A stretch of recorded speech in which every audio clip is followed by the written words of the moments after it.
మనిషి సరయ్యాడు, ప్రపంచం సరయ్యింది. మనిషి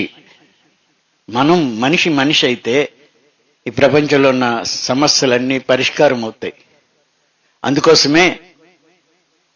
అందుకోసమే పార్వతీదేవి పరమేశ్వరుణ్ణి అనేకమైన సమస్యల గురించి అడిగారు.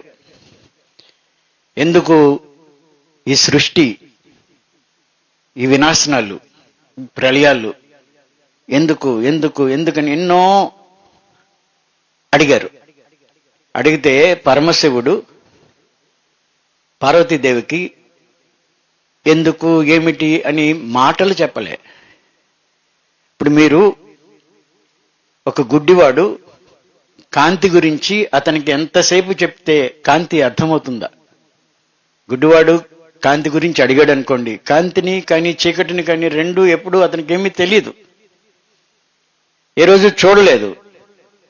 ఎప్పుడూ తెలియని, అనుభవం లేని అతనికి ఆ రంగు గురించో కాంతి గురించో ఎంతసేపు బోధించినా ఏమీ కాదు. కాబట్టి వాడికి ఏం చేయాలి? వాడికి చూసే దృష్టిని తెప్పిస్తే తనే చూసి కాంతేది, ఎరిపేది, తెలిపేది, నలిపేది అని చూడగలుగుతాడు. చూసినప్పుడు అదేంటో అతనికి అర్థమవుతుంది. అలాగే మన జీవితాల్లో ఎదురైన సమస్యలకి ఎందుకు ఇలా ఉంది, ఎందుకు అలా ఉంది అని ఎవరినైనా అడిగితే మనకి ఎంత చెప్పినా అది అర్థం అవ్వదు. బుర్రకు అర్థం అవ్వచ్చు కానీ అది విషయాన్ని అవగతం చేసుకోలేము. అలాగే పార్వతీదేవి ఏంటిది ఈ సృష్టి, ఏది ఇది ఆది, ఎందుకు అంతము, ఎందుకు ఈ మధ్య ఈ ప్రళయం, లేకపోతే ఎన్నో ప్రశ్నలు అడిగింది. అడిగితే ఆయన సమాధానాలు ఏం చేశారంటే పరమశివుడు అంధుడికి చూపు తెప్పించే ఆ పని ఎలాగే చేయాలో అలాగే మనకి, లేకపోతే పార్వతీదేవికి, లేకపోతే ఆమె ద్వారా మనందరికీ తెలియజేసింది ఏంటంటే మన జీవితాల్లో లేకపోతే ప్రపంచంలో ఉన్న సమస్యలకి కారణం ఏంటి, పరిష్కారం ఏంటి అనే దానికి సమాధానాన్ని ఆయన ఏం చెప్పారో తెలుసా? తీసుకునే శ్వాస యొక్క అంతము, విడిచిపెట్టే శ్వాస యొక్క ఆరంభము, రెండు శ్వాసల మధ్య విరామాన్ని గమనించుదేవి అన్నారు. ఆమె అడిగిందేంటి? ఎందుకు ప్రళయం ఉంది, ఎందుకు ఈ సమస్య ఉంది, ఎందుకు ఈ సృష్టి, ఇది ఆది ఏది, ఎందుకు ఈ అంతము, ఎందుకు ఇదంతా అని ఎన్నో వేల ప్రశ్నలు అడిగారు. ఆ ప్రశ్నలకి సమాధానం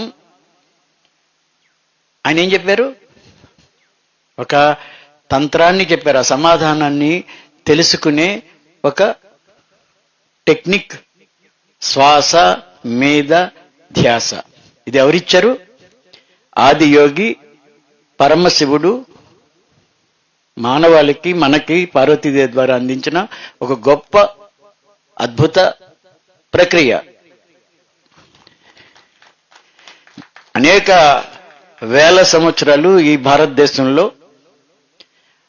ఎంతో మంది మహారుషులు లక్షల సంవత్సరాలు తమ శక్తినంతటిని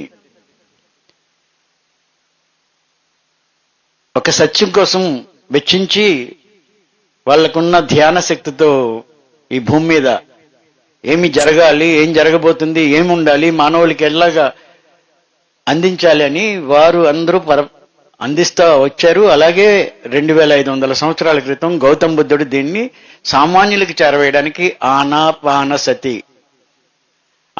సతి అంటే పాలీ భాషలో ఉచ్ఛ్వాస నిశ్వాసాలతో కూడి ఉండడం. అదే ప్రక్రియని ఇంకా ఎంతో మంది మహనీయులు ప్రచారం చేశారు. ఒక 40 సంవత్సరాల క్రితం ఒక మహనీయుడు మరింత సరళంగా సామాన్యులకు అందాలని లక్షలాది ఇళ్లకి ఆయన వెళ్ళి ఎంతో మందికి ఈ ధ్యాన విద్యను అందించారు. ధ్యానం ఒక్కటే అన్ని సమస్యలకి పరిష్కారం. ధ్యానం నీ జీవితంలో కానీ, సమాజంలో కానీ, ఎక్కడైనా కానీ, దేంట్లో కానీ సమస్య ఉంది అంటే దానికి పరిష్కారం ఎవరు చూపించగలుగుతారు? నీ లోపలే వచ్చే ఆ ప్రకాశంతో, ఆ వెలుగులో చూసి ఏం చేయాలో, ఎలా నడవాలో, ఎలా నడవకూడదో తెలుసుకునే ఆ గొప్ప ప్రక్రియని బ్రహ్మర్షి పత్రిజీ అందరికీ అందాలని ఒక గొప్ప మూమెంట్ని, పిరమిడ్ స్పిరిచువల్ సొసైటీస్ మూమెంట్ని స్టార్ట్ చేశారు. ధ్యానం చేస్తే ఏది తినాలో ఏది తినకూడదో తెలుస్తుంది, ఏం చేయాలో ఏం చేయకూడదో తెలుస్తుంది, ఎలా ఉండాలో ఎలా ఉండకూడదో, ఎలా మాట్లాడాలో ఎలా మాట్లాడకూడదో, ఎందుకు మాట్లాడాలో, ఎప్పుడు మౌనంగా ఉండాలో ఎవరో చెప్పకుండా నాకే అర్థమయ్యే ఆ స్థితి కలగడం కోసం అందరికీ ఆ విద్యని ఈ మూమెంట్ ద్వారా అందించడం జరుగుతుంది. అయితే ఇక్కడ సమస్య ఏమైంది అంటే, ఇంత నాగరికులు అయిన తర్వాత కూడా ధర్మం ప్రచారం అవ్వలే, భక్తి ప్రచారం అయింది. అందరూ ఏదో ఒక దైవాన్ని నమ్మిన వారే. ప్రపంచంలో ఎక్కువ శాతం మంది దైవం ఉందని, అది ఎక్కడో నక్షత్రాలకు అవతల ఆయన ఉన్నారని అనుకునే వాళ్ళే. కానీ ఒకే ఒక్క ధర్మం ఈ భూమి మీద మనిషిలోనే, ప్రతి జీవిలోని ఆ దైవం ఉందని చెప్పింది ఏదైనా ఉంది అంటే అది సనాతన ధర్మం.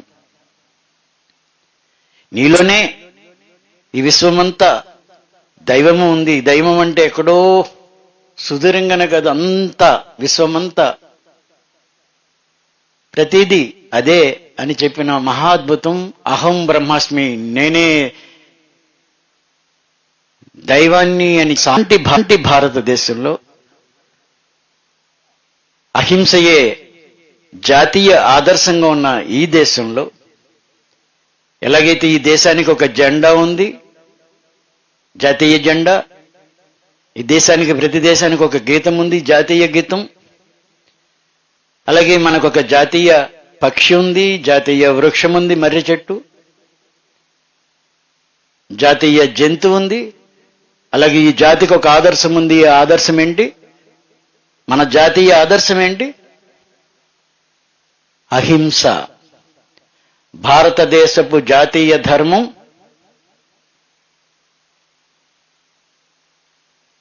అహింస.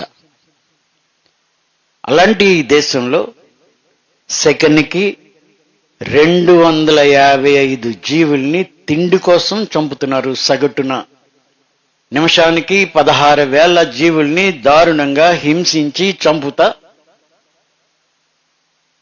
తిండి కోసం అమానుషంగా, అతి క్రూరంగా, విలవిల్లాడుతున్నా పట్టించుకోకుండా తిండి కోసం చంపేంత అనాగరికంగా ఈ దేశంలో ఉండడం. ఈ దేశమే ఇంత అనాగరికమైతే ప్రపంచానికి నాగరికత నేర్పేది ఎవరు? భారతదేశం బాగుంటే ప్రపంచాన్ని బాగు చేయగలుగుతుంది. భారతదేశం అధోగతి పాలైతే ప్రపంచానికి భవిష్యత్తు లేదు. ఇది కృష్ణుడు నడిచిన భూమి, ఇది రాముడు నడిచిన భూమి, ఇది ఎంతరో ఋషులు నడిచిన భూమి, బుద్ధుడు నడిచిన భూమి. ఇలాంటి భూమిలో జీవులు ఎంత ఘోరంగా హింసించబడుతుంటే మనిషి మాత్రం నేను బాగుంటే చాలు, నా బిడ్డ బాగుంటే చాలు అని వీటి కోసం సమయం పెట్టాలా? ఈ భూమి మీద జీవుల్ని చంపకుండా చేసే ఆ చర్య నుంచి మనిషికి ఆ మేల్కొల్పు కలపడం అవసరమా అని ఏదైతే చెయ్యాలో, ఇల్లు తగలబడుతుంటే ఏం చేయాలి? వెంటనే ఆర్పాలి కదా. ఎవరింట్లో నీరున్నది చేయాలి కదా. అలాగే మొత్తం ప్రపంచం ఎలా ఉంటే రేపు మీ బిడ్డలకి భవిష్యత్ ఏది? రోజు ఇన్ని వాటిని చంపింత ఏడిపిస్తూ ఉంటే అసలు మనకి మనుగడ ఎలా ఉంది? ఏం చేసుకుంటావు నీ భూముల్ని, నీ ఆస్తుల్ని, నీ అంతస్తుల్ని? నీ నెక్స్ట్ తరానికి ఏమి ఇస్తావు? నేను నా మనవడికి ఎలాంటి ప్రపంచాన్ని వదిలేళ్తున్నాను అని ఆలోచిస్తే ఇంత ఘోరమైన స్థితిని, రోజు రోజుకి దిగజారుతున్న ఈ స్థితిని ఉంచితే ఎలా? వీళ్ళు ఎలా, నీ తర్వాత తరం ఎలా జీవించాలి ఈ భూమి మీద? అసలు జీవించడానికి అవకాశం ఉంటుందా? ఇంత ఘోరమైన హింస చేసి మనం హింసనే కదా పొందుతాం. ఈ శిక్షణ ఎవరు అనుభవిస్తారు? అటు వేడుపు, వాటి ఆక్రందన ఈ నభూమండలం అంతా వ్యాపించి ఇక్కడున్న అన్నిటి మీద ఎఫెక్ట్ ఉండి మనిషికి జంతువులకి ఎవరికి శాంతి లేకుండా ఉండే పరిస్థితికి కారణం ఒకటే, అది మనిషి జీవుల్ని తినడం. ఒకవేళ మనిషి జీవుల్ని చంపి తినడం తప్పు కాకపోతే ఇంక ఈ భూమి మీద తప్పు అనేది ఏదైనా ఉందా? ఇది ఎట్టి పరిస్థితుల్లోనే జరగకూడదు. కానీ ఎవరో వచ్చి చేస్తారు కాదు, ఇది ప్రతి మనిషి తనకున్న పరిధిలో ప్రతి వ్యక్తితో మాట్లాడి శాకాహారిగా మార్చే పని చేయాలి, అందరం చేయాలి. ఈ తెలుగు రాష్ట్రాల్లో భారతదేశంలో ఉన్న అన్ని రాష్ట్రాల కంటే అత్యధికంగా జీవహింస చేసి మాంసాహారం తినే రాష్ట్రాలు ఈ తెలుగు రాష్ట్రాలు. 98.4% మంది మాంసాహారులు ఉన్నారు ఆంధ్ర రాష్ట్రంలో. 1000 మందిలో కనీసం 15 మంది కూడా శాకాహారులు లేరు. ఎంతటి హీనమైన స్థితిలో ఉందో. 98.7% తెలంగాణ అట, 98.4% ఆంధ్ర రాష్ట్రం అట. 2% మంది మాత్రమే శాకాహారులు, అంటే 2% కూడా లేని రాష్ట్రాలు. అత్యధిక మాంసం తినే దౌర్భాగ్యపు స్థితిలో ఉన్న అనాగరిక జీవులు ఎవరైనా ఉన్నారు అంటే ఈ భారతదేశంలో ఈ రాష్ట్రాలు. ఇంత దారుణమైన స్థితి. నాగాలాండ్ కుక్కల్ని కూడా తింటారు. ఆ నాగాలాండ్లో కూడా 2% శాకాహారులు ఉన్నారు. మనకంటే కొద్దిగా పర్సంటేజ్ ఎక్కువే. 1000లో 4-5 మనకంటే ఎక్కువ మంది శాకాహారులు ఉన్నారు అక్కడ. ఇంత దారుణమైన స్థితి ఉన్నప్పుడు మనం ఏం చేయాలి? మనం ఏదైనా చేయాలక్కర్లేదు చెప్పండి. ఏం చేయాలి? ఏదో చేసేద్దామని పట్టుకుని మనం ఏం చేస్తున్నామంటే శాకాహారం జిందాబాద్, శాకాహారం జిందాబాద్ అని ఆ టమాటాలకి వంకాయలకి జిందాబాద్లు చెప్తా ఉంటే ప్రయోజనమా? మనం కూరగాయలు అమ్ముకోవడానికి వెళ్ళడం లేదు, కూరగాయలు తింటే మంచి అని చెప్పడానికి వెళ్ళడం లేదు, ఇది తింటే చెడు అని చెప్పడానికి కదా వెళ్ళాలి. ఈ పని చెయ్యొద్దని చెప్పడానికి వెళ్తున్నామా, లేతే వాటి పట్ల జరుగుతున్న అన్యాయం ఆగాలి అని చెప్పడానికి వెళ్తున్నారా, లేకపోతే మనిషికి ఏది మంచో ఏది చెడో చెప్పడానికి వెళ్తున్నారా? వాటికి ఏది మంచో ఏది చెడో వాటి కోసం మనం ర్యాలీలు చేయాలా, మనం మన మనుషుల కోసం ర్యాలీలు చేయాలా? పిరమిడ్ స్పిరిచువల్ సొసైటీలో ఉన్న ప్రతి పిరమిడ్ మాస్టర్ దయచేసి ఆలోచన చేయాలి. శాకాహార ర్యాలీలు భారీగా మొదలుపెట్టిన జగపతిరాజు ఇన్ని సంవత్సరాల అనుభవంతో మాట్లాడుతున్న మాట ఇది. నాకుంది ఒక హక్కు. 2008లో నేను ఒక పాదయాత్ర చేశాను తూర్పుగోదావరి జిల్లాలో. అరుచుకుంటా, రోడ్ షోలు చేసుకుంటా, భలే ఉంది భలే ఉందని అందరూ అంటుంటే నేను కూడా భలే ఉంది అనుకుని, ఎవరు విన్నారో ఎవరు మారారో నాకు తెలీదు. 2010లో ఈరోజు వచ్చిన ఆనంద్, గణేష్, పవన్, ఒక 20-30 మంది యూత్, ఒక 150-200 మందితో ఒక 14-15 వెహికల్స్ తీసుకుని ధ్యాన జగతి పరిశుద్ధ శాకాహార గ్రామం, మా గ్రామంలో మనం మొదలుపెట్టిన గ్రామం అది. మొట్టమొదటి శాకాహార ధ్యాన గ్రామాన్ని రాజమండ్రి దగ్గరలో ధ్యాన జగతి అని ఒక నిర్మాణం చేశాం. ఆ గ్రామం నుంచి మొదలుపెట్టి హైదరాబాద్ వరకు ర్యాలీ చేసుకుంటా ఒక 40 రోజులు ర్యాలీ చేసినప్పుడు చాలా బాగా ఉంది అని ఆ టీవీల్లోనో పేపర్లోనో పడుతుంటే నేను కూడా బాగా ఉంది అనుకుంటా. నాకు లోపల ఎక్కడో దీనివల్ల ఎలా ఇంతమంది ఉన్నారు కదా, వీళ్ళు ఎలా మార్పు వస్తుంది, ఏం చేయాలి అనుకుంటా. పాంప్లెట్లు పంచుతానో మాట్లాడుతుంటేనో ఈ బండ హృదయాలు కరగడం లేదు, ఏం చేయాలని గత సంవత్సరం ఆగస్టు 11వ తారీఖున అన్ని రోజుల మదనం, అన్ని రోజుల బాధ, ఏమీ చేయలేని నిస్సహాయ స్థితి, ఎలా అనుకుంటా ఇంక ఇన్ని సంవత్సరాలు పడుతుంది ఈ మనిషి మారడానికి, ఏం చేయాలి? ఒక టైంలో అయితే ఏమనిపించిందంటే అసలు అడెవడో బాంబేసి ముందు తిని వాళ్ళందరినీ ఏదైనా లేపేస్తేనే బెటర్ ఏమో అనిపించిన ఆలోచన కూడా వచ్చింది. మాంసం దుకాణం దగ్గర కనబడిన ప్రతి వాడిని అని అంటే మామూలుగా అంటున్నాను, నా లోపల ఏం చేయాలి? అప్పుడు ఒక పాదయాత్రగా ఈ ప్రకృతి వ్యాలీ నుంచే బయలుదేరి ఒక 92 రోజులు ఇంటింటికి వెళ్ళి మాట్లాడడం జరిగింది.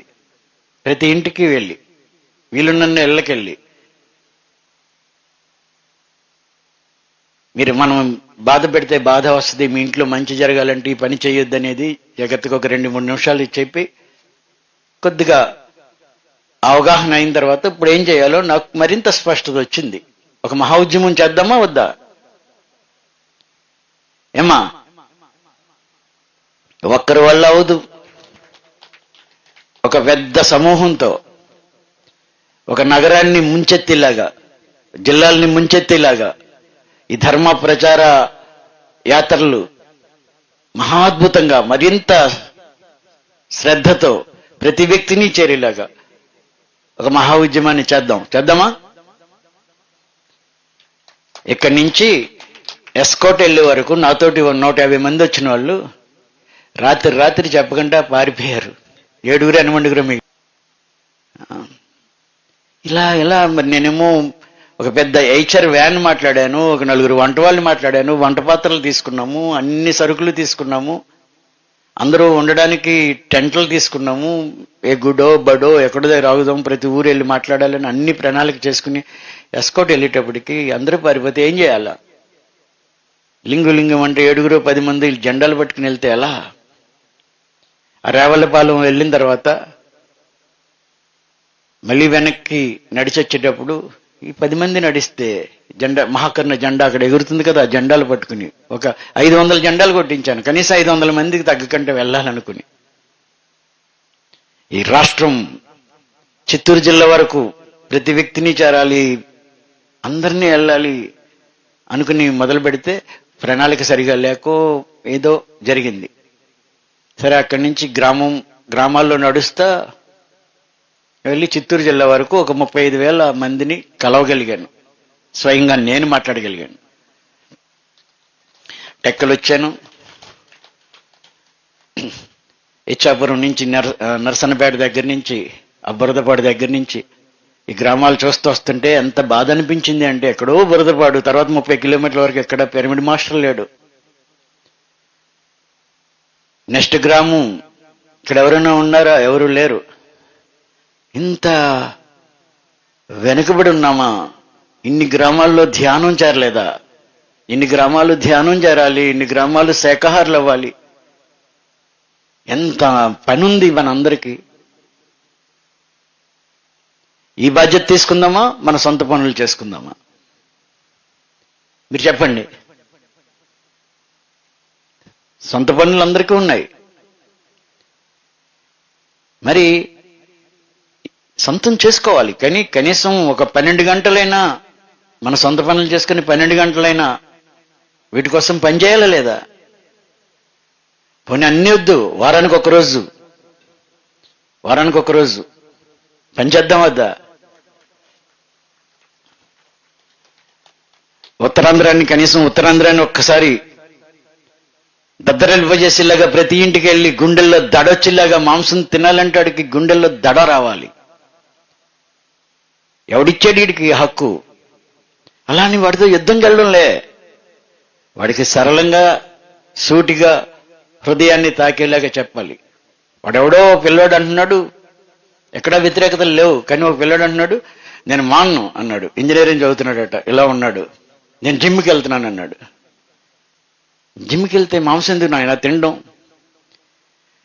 నాకు ప్రోటీన్లు కావాలి అన్నాడు. నువ్వు ఏ మేకని తింటున్నావు? ఆ మేక ఏ ప్రోటీన్లు తింటుంది? నువ్వే కోడిని తింటున్నావు, ఆ కోడి ఏ ప్రోటీన్లు తింటుంది? అది గడ్డి తిని లేకపోతే అదేదో ఇంకోటి తిని అది ప్రోటీన్లు తయారు చేసుకుంటున్నప్పుడు నువ్వు తినే ఆహారంలో నీకు ప్రోటీన్లు రావని ఏ సైన్స్ నీకు చెప్పింది? మేక ప్రోటీన్లు తిని నీకు ప్రోటీన్గా అయ్యిందా? అది ఆకుల్ని వేసి అది చక్కగా ఉంటే ప్రోటీన్లు ఎలా ఉంటావు? నాకేం చెప్పొద్దు, నేను ఎన్నో అంటున్నాడు. అరే నాయనా, నాకు అనిపించింది ఏంటంటే 35 సంవత్సరాల లోపు ఉన్న యూత్ ఎంత ఇర్రెస్పాన్సిబుల్గా ఉన్నారా అనిపించింది. మెజారిటీ యూత్ ప్రపంచానికి దిశ నిర్దేశం చేయవలసిన యూత్ వాళ్ళని తగలబెట్టేశాము. ఒక 50 సంవత్సరాల మనందరి నిర్లక్ష్యం ఫలితంగా ఈరోజున్న యూత్ ఏదో బిజీలో ఎవరికి వాళ్ళు ఏదో సంపాదించేసి మార్కులు వచ్చేసి ఏదో ఉద్యోగం సంపాదించేసి జీవితాన్ని బాగా గడిపేసి సెటిల్ అయిపోవాలని ఈ స్థితికి తీసుకొచ్చాం. 57% యూత్ ఉన్న దేశం ప్రపంచంలో ఏదైనా ఉందంటే అది భారతదేశం. ఇంత యువశక్తి ఉన్న దేశం ప్రపంచంలో ఎక్కడా లేదు. అలాంటి దేశంలో యూత్ వెస్టర్న్ అయిపోయారు, మోడర్న్ కాలేదు. అమెరికానో ఇంగ్లాండ్నో లేదా ఇంకో దాన్నో ఇమిటేట్ చేస్తా ఘోరంగా ఉన్నారు. మొన్న హిందూ సభ జరిగింది, అక్కడికి నేను వెళ్ళాను. వెళ్తే ఆయన అంటున్నారు, వాడు స్కూల్లో బోల్ డబ్బు పెట్టి జాయిన్ చేస్తే ఈ పిల్లోడు మమ్మీ అనమంటే మమ్మీ అంటలేదు, అమ్మ అంటున్నాడు. ఇంత డబ్బు పెడితే అంటుందట. ఇంత డబ్బు పెట్టి 1000 ఫీజు కడితే ఆ పిల్లోడు స్కూల్కి వెళ్ళి వచ్చి మమ్మీ అని పిల్లంటే అమ్మ అంటున్నాడు. ఎదవకి మీరైనా బుద్ధి చెప్పండి అంటే, బుద్ధి ఉందా లేదా నీకు అసలు? మమ్మీ అంటే బుద్ధి లేని పిలుపు. ఆ బ్రిటిష్ వాళ్ళు ఎప్పుడో వెళ్ళిపోయారు. కానీ అమ్మను కూడా అమ్మని పిలుస్తుంది ఏదో నామోషి అనుకున్నంత, మమ్మీ అని పిలుచుకుంటే ఆహా అనుకుని అక్కడ కుక్కను కూడా టామీ కమాన్ అని ఇలాగా తయారు చేసి ఆఖరికి పిల్లలకి ఏమిచ్చామని ఆలోచిస్తే ఇది మన ఫెయిల్యూర్. ఒక 50 సంవత్సరాల నిర్లక్ష్యం ఫలితంగా ఈరోజు ఈ స్థితి. సరే, జరిగిందాన్ని మార్చలేం, జరగవలసింది మార్చాలి. మీరైనా మీ బిడ్డల్ని ముందు ఫస్ట్ తయారు చేయవలసింది వాళ్ళని శాకాహారులుగా చేయాలి. కోడిగుడ్డు తెల్లసనలో యావిడిన్ అనే విష పదార్థం ఉంది. యావిడిన్ అనే విష పదార్థం అది బుద్ధిమాంద్యాన్ని పెంచుతుంది, నరాల్ని బలహీనపరుస్తుంది. బిడ్డలు పుట్టరు. అదొక పెద్ద మాఫియా. ప్రతి స్కూల్లో వారానికి 5 రోజులు గుడ్డుని పెడుతున్నారు.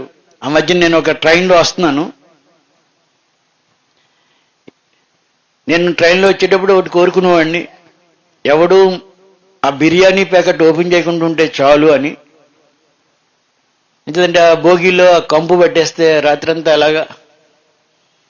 నా కర్మ ఏంటో, ఇంతలా ఉన్న కుర్రోడు వచ్చాడు, అంతకంటే బండ నాన్నున్నాడు. ఆ పిల్లోడికి అలా పెడతానే ఉన్నాడు ఏదో ఒకటి. సరేలే ఎన్ని తిన్నాడు కాబట్టి ఏదో అనుకుంటున్నాడు. వాడు ఆయాసపడుతున్నాడు, పైకి ఎక్కుతున్నాడు, కిందకు వస్తున్నాడు. తర్వాత ప్యాకెట్ ఓపెన్ చేశాడు, అమ్మ బిర్యానీ. దాంట్లో 2 గుడ్లు ఉన్నాయి. ఆ గుడ్డుని పెట్టాడు. ఆడు అప్పటికే ఇక్కడ వరకు మింగాడు. ఆ గుడ్డు వాడికి పొట్టకు పట్టదు, అయినా బలవంతంగా తిను అంటున్నాడు. వాడు తినలేక గుడ్డు తిన్నాడు. 2వ గుడ్డు తినమంటున్నాడు, అంటున్నాడు. తింటావా, మమ్మీకి చెప్పనన్నాడు. ఆడు గుట్టుకుని మింగేశాడు. మమ్మీ ఇంకా భయంకర అనమాట.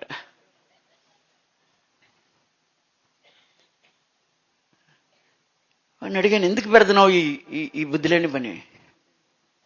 వాడు తిన్నాక ఆకలేయడానికి ఒక మందు వేస్తావు, మళ్ళీ అరగడానికి ఒక మందు వేస్తున్నావు. వాడిని ఏం చేద్దాం అనుకుంటున్నావు? ఈ గుడ్డు ఏంటి? బలం అండి, పోషకాలు ఉంటాయి. ఎవరు చెప్పారయ్యా ఈ గుడ్లో బలం అని? నేషనల్ క్యాన్సర్ రీసెర్చ్ ఇన్స్టిట్యూట్ ఒక 30 సంవత్సరాల క్రితమే ఒక నివేదిక ఇచ్చింది. ఆ నివేదికలో ఏముందో తెలుసా? క్యాన్సర్కి కారణం ఈ గుడ్డు తెల్లసొనలో యావిడిన్ అనే విష పదార్థం ఉంది. కోళ్ళు ఫారాల్లో తయారయ్యే కోడిగుడ్డు అత్యంత ప్రమాదకరమైన, భయంకరమైన, అతి హాని చేసే ఘోరం. వాడెవడో అమ్ముకోవడం కోసం ఆ కోళ్ళ పరిశ్రమ, చేపల పరిశ్రమ అని బుద్ధి లేని వాళ్ళు చేస్తే ఆ స్కూల్లో వాళ్ళు ఇస్తూ ఉంటే, ఈ మమ్మీలు కూడా అదేదో బలవనికి నీళ్లు పెట్టేస్తూ ఉంటే, ఆ కోడిగుడ్లు, ఆ మాంసాలు తిని అదిగో అవేళ నారాయణ కాలేజీలో 2 సంవత్సరాల క్రితం మీరు చూసారో లేదో, ఇంటర్మీడియట్ పరీక్షలు అయిపోయిన తర్వాత ఆ పిల్లవాళ్ళు హాస్టల్లో ఉన్న నారాయణ కాలేజీ ఆ కోళ్ళ ఫారంలో ఉన్న పిల్లలు, కోళ్ళ ఫారమే కదా అది, ఆ బాత్రూమ్ని బదలగొట్టి ఆ రాళ్ళన్నీ తీసి రోడ్డు మీద వెళ్తున్న వాళ్ళకి 4వ అంతస్తు నుంచి 5వ అంతస్తు నుంచి రోడ్ల మీద వెళ్తున్న వాళ్ళందరి మీదకి రాళ్ళు విసిరారు రక్తాలు కారేలాగా. పోలీసులు వస్తే ఆ పోలీసుడికి కూడా తల ఏమైంది అంటే ఏడాదిగా మమ్మల్ని హింసించి పెట్టి చదివించారు కాబట్టి వచ్చిన ఫ్రస్ట్రేషన్.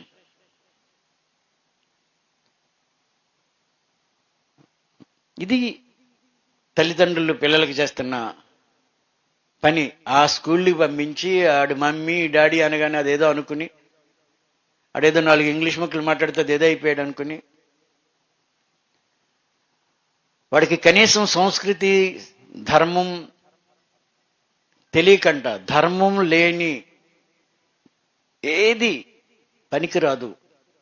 ధర్మం ఉంటే ఇంకేమీ లేకపోయినా పర్వాలేదు. అందుకే అహింస పరమధర్మం అని భారతదేశం ఏం చెప్పిందంటే, ధర్మో రక్షతి రక్షిత. ధర్మాన్ని నువ్వు ఆచరిస్తే నువ్వు ఆచరించిన ధర్మమే నిన్ను కాపాడుతుంది అని చెప్పింది ఈ భారతదేశం. నువ్వు నన్ను పూజిస్తే నేను నిన్ను కాపాడుతానని ఈ దేశంలో ఏ దేవీ దేవత చెప్పలేదు. రాముడు చెప్పలేదు నువ్వు నన్ను పూజిస్తే నేను నిన్ను కాపాడుతానని.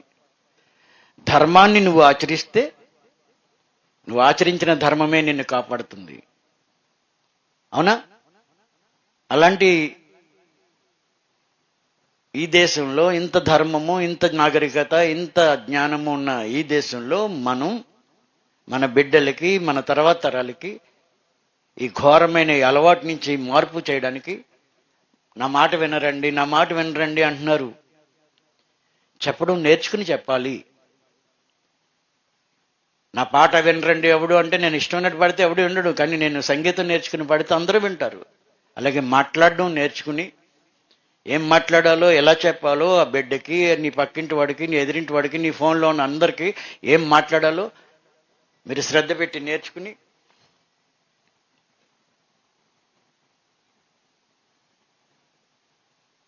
చెప్పే బాధ్యత తీసుకోవాలి. అర్థమైందా ఫ్రెండ్స్? ఆ బాధ్యత పిరమిడ్ స్పిరిచువల్ సొసైటీ తీసుకుంది. ఈవేళ ఎన్నో ఆధ్యాత్మిక సంస్థలు వాళ్ళ పని వాళ్ళు చేస్తున్నారు. కానీ ప్రతి వ్యక్తిని చేరే, ప్రతి వ్యక్తి దగ్గరికి వెళ్ళి పని చేస్తున్న గొప్ప ఆధ్యాత్మిక సంస్థ పిరమిడ్ స్పిరిచువల్ సొసైటీ. ఆ సొసైటీలో మనం ఆ పనే చేద్దాం, మరింత శ్రద్ధతో చేద్దాం. వద్దా? ఈరోజు ఈ మహాకరుణ ధ్యాన మహాచక్రం దీనికోసం చేస్తుంటా. ఈ మహాకరుణ ధ్యాన మహాచక్రం చేయడానికి ఆయన ఎవరో వచ్చి నన్నుతో అన్నారు, ఒక్క పెళ్లి చేయాలంటేనే కష్టం అండి, మీరు 10 రోజులు పెళ్లి చేస్తున్నారు అన్నారు.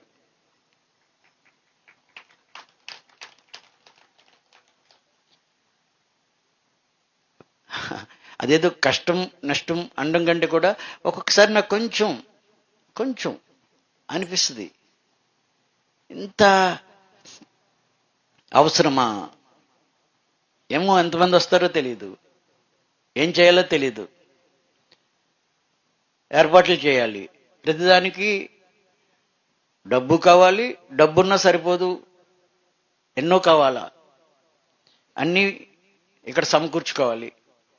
సడన్గా 5 గంటలకో 6 గంటలకో అదేదో లేదు అంటాడు సాయంత్రం, ఇప్పుడు తెప్పించాలా, డీజిల్ కావాలి, ఎక్కడికో పంపించాలా, లేదా ఇంకోటి కావాలి, నట్టు కావాలి, స్క్రూ కావాలి. నిన్న ఆ వెల్డర్ ఆగిపోయింది వర్క్ అంతా, కార్పెంటర్ ఆగిపోయాడు ఏదో వర్క్ చేస్తా. ఏమైందంటే అదేదో స్క్రూ కావాలంట. ఆ స్క్రూ కావాలంటే మళ్ళీ 10 కిలోమీటర్లు పంపాలి, వెళ్ళి ఒడిని చూడాలా, పంపించాలి, రావాలి. అది 50 రూపాయలు ఖరీదైన వస్తువుకి 2000 రూపాయలు ఖర్చు పెట్టి పంపించాలా అనిపిస్తూ ఉంటుంది. 8 చేసాం కదా, 8వది కదా ఇది. ప్రతిసారి అది వెళ్తే ఆడికి ఎలా సమాధానం చెప్పాలి, ఈడికి ఎలా సమాధానం చెప్పాలి, ఒకే పింద ఆ బాధ అయితే ఇంకో బాధ ఉంది నాకు రూము అంటే ఎక్కడ తేవాలి, ఏం చేయాలి? ఉన్నాయా 25-30?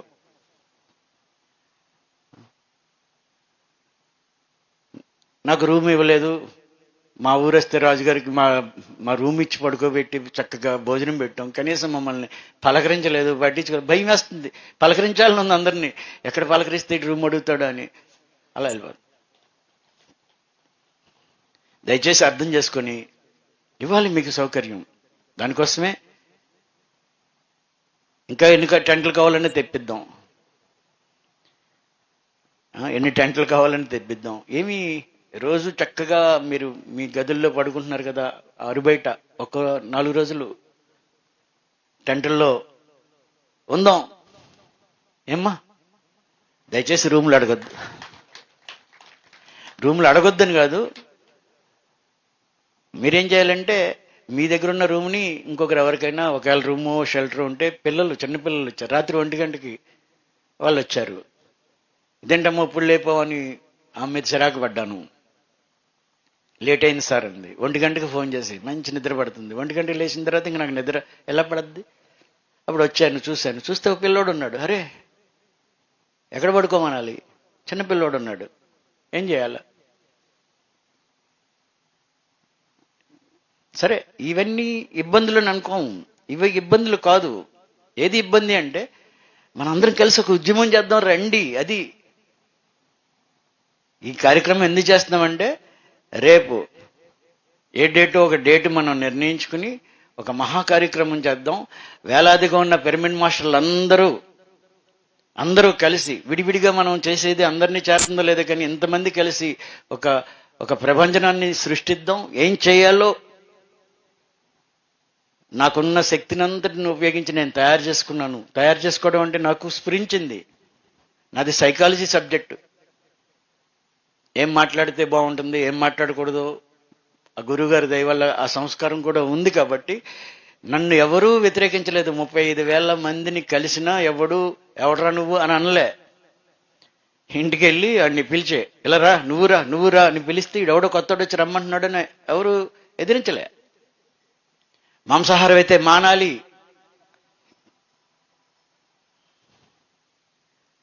నువ్వు మాంసాహారం అయితే మానమని అడగడానికి వచ్చాను అంటే కిక్కిరిమనకంటే విన్నారు. అంచేత ఎలాగంటే వింటారో నాకు తెలుసు. కాబట్టి మనందరం కలుద్దాం రండి. మీరు కూడా కలిస్తే ఒక మార్పుని తీసుకురాగలుగుతాం. ఈరోజు ప్రతిరోజు అహింస, మహాకరుణ, శాకాహారం అనే అంశాల మీద 1 గంట మనం ఈ కార్యక్రమాన్ని పెట్టుకున్నాం. ప్రతిరోజు 3 అతి ముఖ్యమైన కార్యక్రమాలు ఇక్కడ జరుగుతాయి. ధ్యానం అతి ముఖ్యం, దాని గురించి కాదు. మామూలు జ్ఞాన సభల్లో ఈ 3 అంశాల మీద ఎక్కువ ప్రాధాన్యతనిచ్చి చేస్తాం. చదివి మీ అనుభవాన్ని మీరు వచ్చి ఇలా చేద్దాం, ఇలా చేయాలి, ఇది చేస్తే ఫలితం వస్తుందనే మీ ఆలోచనని లేకపోతే మీకు స్ఫురించిన దాన్ని ఉంటే పంచుకుని ఒక మహా ఉద్యమాన్ని చేద్దాం. చరిత్రలో కనీ విరగని ఒక రీతిలో చేద్దాం. నేను ఒకటే కోరుకుంటున్నా, ఇది చేయడమే అతి అవసరం అని అర్థమైంది. నేను ఈ ప్రకృతి వ్యాలీ భత్రి గారు అన్నప్పుడు నేను ఏమన్నాను అంటే మళ్ళీ నాకు ఈ బరువు బాధ్యత వద్దు అనిపిస్తుంది. ఇది కదా ఈ పని చేయాలని ఉంది అంటే అది చేయాలి, ఇది చేయాలి. అయినా మాస్టర్ అంటే అన్నీ చేయాలి, ఆశ్రమాలు రావాలి, పిరమిడ్లు కట్టాలి, అన్నీ చేయాలి. ఇది చేయాలి, అది చేయాలి, అది చేయాలి, నువ్వు అన్నీ చేయాలి అన్నారు. ఇదేం పెద్ద కష్టం ఏం కాదు. ఎంచేదంటే మన అందరిలో ఉంది ఎంతో శక్తి. ఇది చాలా చిన్నది. మనం చేసేది పెద్ద మహాసముద్రం అంత పని అని నేను 1% కూడా అనుకోవడం లేదు. ఈ 0.1% కూడా చేయిందే గొప్పది అనుకుంటున్నారు.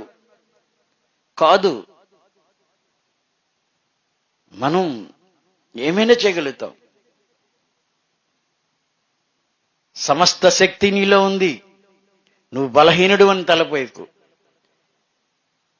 అన్నారు కదా Vivekananda Swami. All power is within you, you can do anything and everything. Believe in that, don't believe that you are week.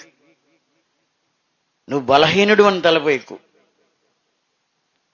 కానీ take the whole responsibility on your own shoulders. మొత్తం బాధ్యతని నీ భుజస్కంధాల మీద తీసుకోవాలి. ఇదొక్కటి కావాలి, ఈ బాధ్యత నాదే. ఇవాళ ఎవరైనా మాంసం తింటున్నారంటే మన పక్కవాడు, దీని బాధ్యత నాది. వాడిని శాకాహారిగా మార్చలేకపోతే ఇంకా ఎందుకు మనకి ఉన్న ఈ జ్ఞానము, బుద్ధి? దానికోసం ఆ బాధ్యత మనం తీసుకున్నాం.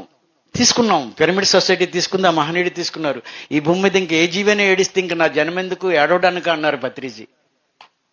ఈ భూమి మీద ఇంక ఏ జీవి ఏడవకూడదు. అలా ఏడిస్తే ఇంక నేను ఎందుకు ఈ జన్మ తీసుకోవడం? నేను ఎందుకు ఈ భూమి మీద జన్మించి జీవులు ఏడుస్తుంటే ఇంకా నా జన్మకి ఏంటి ఉపయోగం? ఈ భూమి మీద ఇంక ఏ జీవి ఏడవకూడదని బాధ్యత తీసుకున్న పత్రిజీ వారసులైన మనం చేయవలసిన పని ఇది. ఏనాయనా ఏదో కొంచెంసేపు ఆ శిక్షా శిబిరాలకి పోతారా, కదిలి వచ్చి రోడ్ల మీదకి వెళ్ళి జనాల్ని తట్టి లేపే పనిలోకి వస్తారా? ఆలోచించి చెప్పండి. 10 రోజులు, వారం రోజులు ఎక్కడో శిక్షా శిబిరాలు పెడుతుంటే పోయో పామించుకుని ఎన్నాళ్ళు పామించుకుంటారు? నాకు అర్థం అవడంలే. 3 days, 4 days, 5 days శిక్షా కార్యక్రమాలకి పోయి ఏమి నేర్చేసుకుని ఇంకేం నేర్చుకుని, అర్థమవుతుందా మీకు? ఒకే ఒక్క పని చేయాలి, ఆ పని ఇదే. ఒప్పుకుంటే గట్టిగా క్లాస్ కొట్టండి. ఇదేదో ఎమోషన్తో మాట్లాడడం లేదు. సమయం ఎంత ఉంది? ఇది ఆఖరి బహుశా అవకాశం. దారి చూపించే వాళ్ళందరూ దారిలోనే వెళ్ళిపోయారు, దారిలోనే చంపేసుకున్నాం. ఎవరైతే సత్యాన్ని చెప్పడానికి వచ్చారో వాళ్ళందరినీ చంపుకుంటూ పోయి ఈరోజు ఒక పెద్ద భయంకరమైన సంధి సమయంలో ఏదో మహనీయుల యొక్క ఆ శక్తి ఇంకా మన నుంచింది భూమి మీద. 1987లో అన్నారు ఓషో, మహా అయితే ఈ భూమి మీద మనిషి మనుగడ సాగించడానికి, ఈ భూమి మీద జీవులు సాధించడానికి, ఇంత అందమైన గ్రహం ఇంకా అందంగా ఉండడానికి ఉన్న సమయం అత్యంత ఆశావహ దృక్పథంతో చెప్తున్నాను. ఇంకొక 25 సంవత్సరాలు మాత్రమే. మనుషులు చేస్తున్న ఈ ఘోరమైన చర్య వల్ల ఈ భూమి అంతా అంతరించిపోయే పరిస్థితి ఉంది అని ఓషో అన్నారు ఆ రోజు 87లో. సముద్ర మట్టం ఇంకొక 20 మీటర్లు పెరగడానికి ముందే కనీసం మానవ చైతన్యం ఇంకొక 10 మీటర్లైనా పెరగకపోతే ఈ భూమిని ఎవరు రక్షించలేరు. మానవ చైతన్యం ఎదగడం లేదు. ఎదిగితే ఇంత ఘోరమైన పని చేయరు.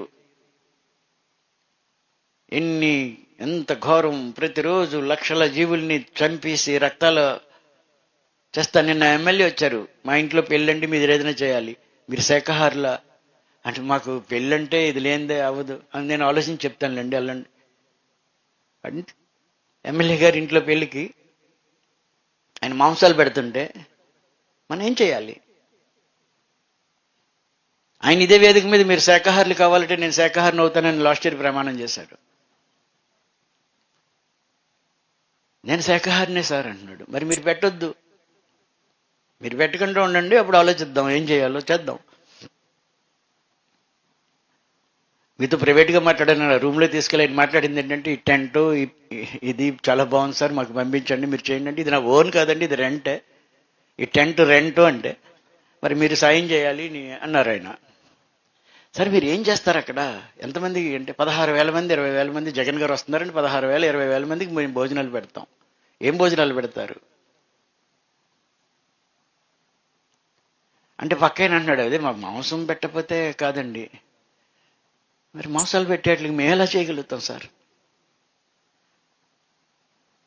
మేము చేసే పనే అది వద్దని చెప్పడానికి. ఇక్కడున్న ఈ గిరిజనులందరూ శాఖాహారులు అయి తీరాలి.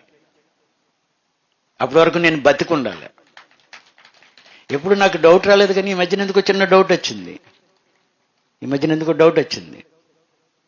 ఇంకెంతకాలం ఉంటానో తెలీదు అనిపించింది. ఇది వెళ్ళిపోయే లోపుని వీళ్ళందరూ శాఖాహారులు అవ్వాలి. అందుకోసం మీరు అందరూ ఇక్కడ రండి, దయచేసి ఇక్కడ రండి, ఒక డేట్ చెప్దాం. అందరూ నేను రిక్వెస్ట్ చేస్తున్నా, విడివిడిగా వెళ్ళి శాఖాహారం జిందాబాదు, శాఖాహార చక్రవర్తులు, మహానుభావులు అని మనం పొగుడుకుంటే మార్పు రాదు. వాళ్ళ హృదయాల్లో ఆ మేల్కొల్పు జరగడానికి ఏం చేయాలో అది చేద్దాం. ఓకేనా?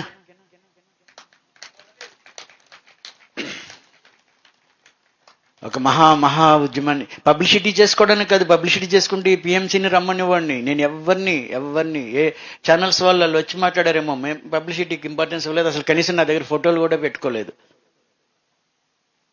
92 రోజులు 68 సంవత్సరాల వయసులో ప్రతి ఇంటికి తిరిగి రాత్రి వచ్చేటువంటి కాళ్ళు అవుతున్నా, మళ్ళీ మన్నాడు పొద్దుడికి ఆ గ్రామాలు తిరుగుతా వెళ్ళినప్పుడు ఒక స్పిరిట్ రన్ అయింది. ఆ స్పిరిట్తో మళ్ళీ చేద్దాం రండి ప్లీజ్. దానికోసం మీరందరూ వచ్చి ఒక మహా ఉద్యమాన్ని చేస్తే ఈ శ్రమ అంతా పోతుంది. చాలా శ్రమగా అనిపిస్తుంది ఒక్కొక్కసారి. ఈ మహాకర్ణ ధ్యాన మహాచక్రం ఆ జీవులు కాపాడబడకపోవడం చేయకపోతే ఇంక దేనికి చేయాలి? ఓకేనా? వండర్ఫుల్. మీలో ఎవరైనా వచ్చి ఏం చేద్దామో మాట్లాడండి, ఒక ఇద్దరు ముగ్గురు. ఏం చేస్తే? ఎవరు రారా?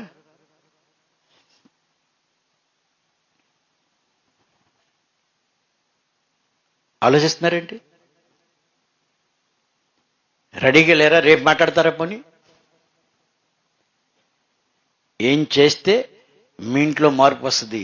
ఏం చేస్తే మీ పక్కింటి వాళ్ళు మార్పు తేగలరు? ఏం చేస్తే? ఒక పిలుపు మేరకి ఈ ప్రపంచం, హిట్లర్ ఒక్క పిలుపుతో 3వ ప్రపంచ యుద్ధం అయిపోయింది. ఒక పిలుపుతో ఈ దేశానికి స్వతంత్రం వచ్చింది. ఒక పిలుపు, ఒక ఆలోచన, ఒక మాట అద్భుతాలు చేస్తుంది. అర్థమైందా ఫ్రెండ్స్? ఒక మాట, 100 మాటలు అక్కర్లే, ఒకే ఒక్క మాట. ఆ ఒక్క మాట ఏం మాట్లాడితే అవుతుందో ఆ మాట మనం మాట్లాడదాం. ఆ శక్తిని మనం నింపుకుందాం. ఆ నింపుకోవడం కోసం చేసే ఈ మహాకర్ణ ధ్యాన మహాచక్రం, దానికోసం ఒక 10 నిమిషాలు ధ్యానం చేద్దాం. జీవుల కోసం దయచేసి. నెక్స్ట్ వాళ్ళు వచ్చారా? ఎన్ని గంటలకు నీచమ్మా సంస్కృతిక ఏరి?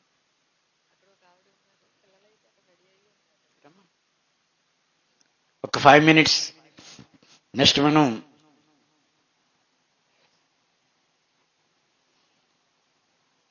సాంస్కృతిక కార్యక్రమాలు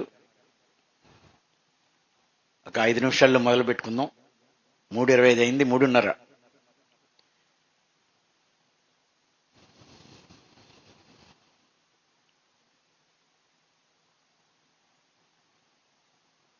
మనిషిలో ఆ కరుణ మేల్కోవాలని,